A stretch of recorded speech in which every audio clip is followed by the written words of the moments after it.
5వ తరగతి చదువుతున్నాను. ఈరోజు మార్చి 22 జల సంరక్షణ దినోత్సవం. ఈరోజు నేను జలం గురించి మాట్లాడబోతున్నాను. నేను జలాన్ని, మీ జీవాన్ని, వాగులు, వంకలు, సెలయేళ్ళు, నదులు, సరస్సులు, సముద్రాల రూపాలలో నేను ప్రశాంతంగా ప్రవహిస్తూ ఉంటాను. నాకు స్థిర రూపం లేదు, అహంభావము లేదు. నేను ద్రవ రూపంలో నీటిలా, వాయు రూపంలో ఆవిరి మేఘాల్లా, ఘన రూపంలో మంచులా ఉంటాను. నేను ఏ రూపంలో ఉన్నా మీకు ఉపయోగపడుతూనే ఉంటాను. అయినా నాకు అహంభావం లేదు. మీరు జీవించే ఈ గ్రహంపై 3వ వంతు నేనే ఉంటాను.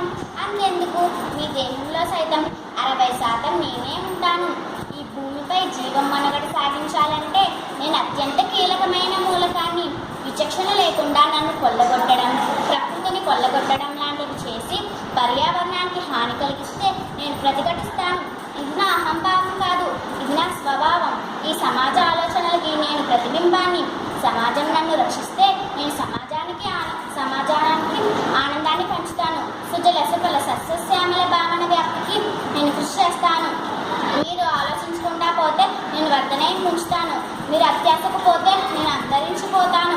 మీరు దుహంగారులైతే నేను అడిగంటిపోతాను. మీరు భూతాపం పెంచితే నేను నా ప్రతాపం చూపుతాను. గుర్తుంచుకోండి, ఒక్క మంచు యుగం, ఒక్క సునామీ చాలు ఇది మీ అంతానికి. నేను జలాన్ని, మీ జీవాన్ని. మీరంటే నేను, నేనంటే మీరు. ఇక నేనుంటేనే మీరు. ఇకనైనా మేల్కోండి, పరిణిందం అనుకోండి. భావితరాల కోసం జల సంరక్షణ చేపట్టండి.